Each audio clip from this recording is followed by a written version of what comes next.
If you want to know who has stood out for every team in this year's Super Rugby, check out this video.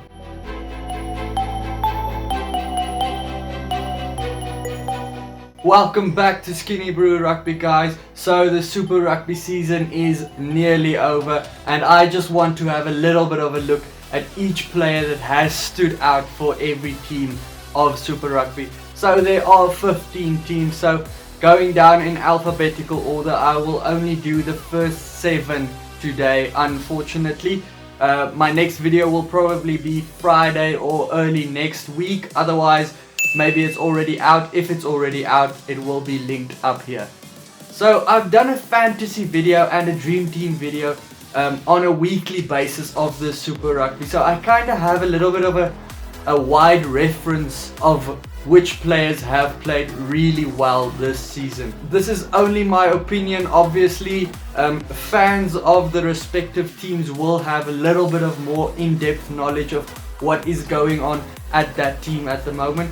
But let me know what you think. Maybe you agree with me or disagree. Let's get into the first team. Starting with the Blues. The contenders for the Blues, Tuanga Fassi, he has been scrumming really well for them. Tui Poloto, he's been a great leader for that team. Papali'i and Tom Robinson has been great in this whole season. They are young flankers really putting up their hand in New Zealand. Akira Ioane, or the 38-year-old Ma'anonu, he has been giving the All Black selectors some food for thought this whole season. Or Rico Ioane. To me, the standout player of the Blues this season has to be Big Red, Tom Robinson.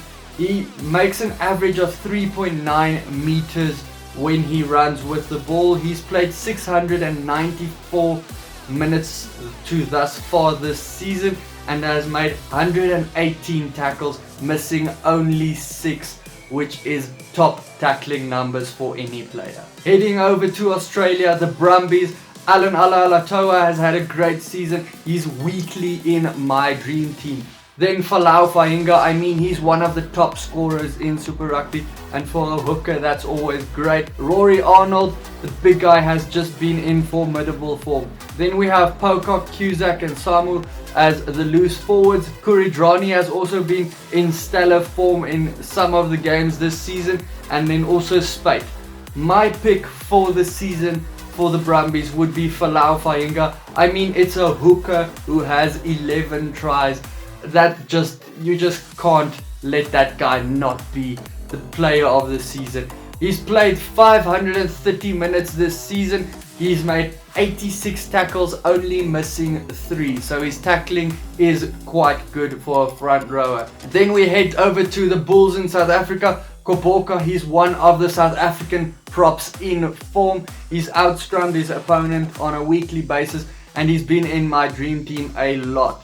Brits also stood out. Jenkins Vermeulen, he's one of the few guys in the Bulls team that is always playing well when he is actually playing. He is out injured at the moment. Andre Pollard, he's one of the competition's top scorers if he isn't the top scorer at the moment, and the team is just not the same without him. Jesse Kriel as well as Birger Odendaal, who has been captaining the side a couple of times when they were on tour.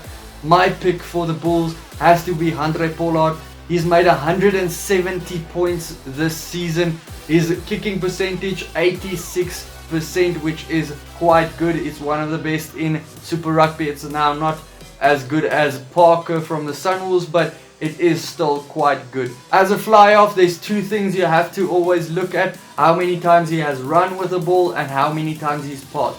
He's ran 77 times with the ball and made 182 passes, meaning he's quite a good fly-off that can attack the line as well as getting the other players around him attacking the line as well. He's also made 15 try assists this season. Next up we have the Chiefs, who were hit with injuries to big names quite early in the season: Damien McKenzie and Brodie Retallick. So some new faces had to stand up this season. Loose forward Jacobson and Boshier, they've had great seasons so far. Weber at scrum half, and he has been so influential in some of the victories for the Chiefs. Then Marty McKenzie at number 10. Nankivell, also a young centre standing up. And then Anton Leonard-Brown is one of the best New Zealand centers for the last couple of years, and he is still doing the same. My pick for the Chiefs has to be Brad Weber. He makes 10.6 meters on average when he runs with the ball. He's scored 5 tries. He's also had 13 try assists. And the scrum half also has 101 tackles behind his name, only missing 15, which is quite good stats for any scrum half out there. For the Crusaders, they are the regular season winners, as everyone knows, so it is quite difficult to pick from them. For them, Michael Alalatoa from the Crusaders has been just as good as his brother that is playing for the Brumbies. Then Whitelock and Barrett, the two locks. Barrett has been in great form. He has been in my dream team almost every single week. Mahunga, I mean, this guy has been on top form. He has been key to the Crusaders attack every single week. Then the two try scorers, Enor and Reese, they are just in a great breakthrough season. I think both of them are 21 or 22 if I'm not mistaken. But my pick for the Crusaders has to be Mahunga. He's contributed 125 points this season, 36 defenders beaten, 72% goal kicking record, which is not that great, but in a New Zealand context it's quite good. And he's just set up an incredible 22 try assists. I think it's the highest of any player in the competition. Then we get over to team number 6, the Highlanders. It was a little bit more tricky to pick this team. They have not had that many players standing out. Coltman, the hooker, he's just always influential for their team. Imopo, he's been around a couple of seasons, but this year is the season he really announced himself. Then Frizzell and Aaron Smith, as always. Josh Ioane, he has looked pretty good this whole season, and he's been kicking pretty well at goal. Waisake Naholo, if he maybe played a little bit more games, I could have considered him, but he only played 6 games. So yeah, it's not as easy. Not a lot of the Highlanders made my dream team on a weekly basis, but one guy did make it quite often, Josh Ioane. 100 points this season with 23 defenders beaten. He scored 4 tries thus far and 14 try assists. His goal kicking percentage is 81%, which is the best of any New Zealand fly-off that starts on a regular basis. And the last team didn't make things any easier, but it's for a different reason. The last New Zealand team left, the Hurricanes. It's one of the toughest teams to select from. They've just had so many stellar performances this season. Karifi, he has had a great breakthrough season. Then Savaya, he's just a key to the Hurricanes attack and defense with that turnovers he makes. Paranara, Bowden Barrett, he's rested a couple of times this season, as well as missed a couple for injury, but he's just always key to their attack when he's on the field.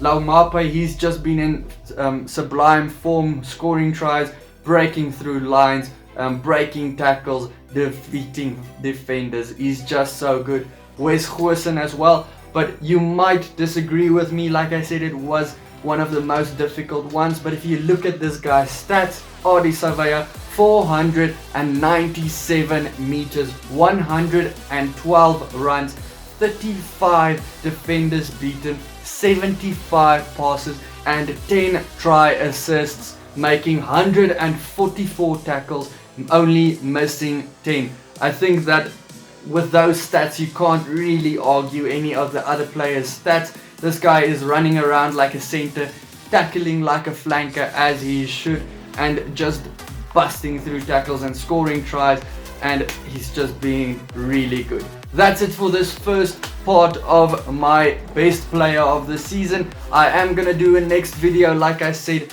maybe Friday or early next week. If it is already out though, you might find it along my left with another video or two. If you maybe disagree with my side or you do agree, just let me know in the comments. Check out my other videos. Have a good one. Cheers.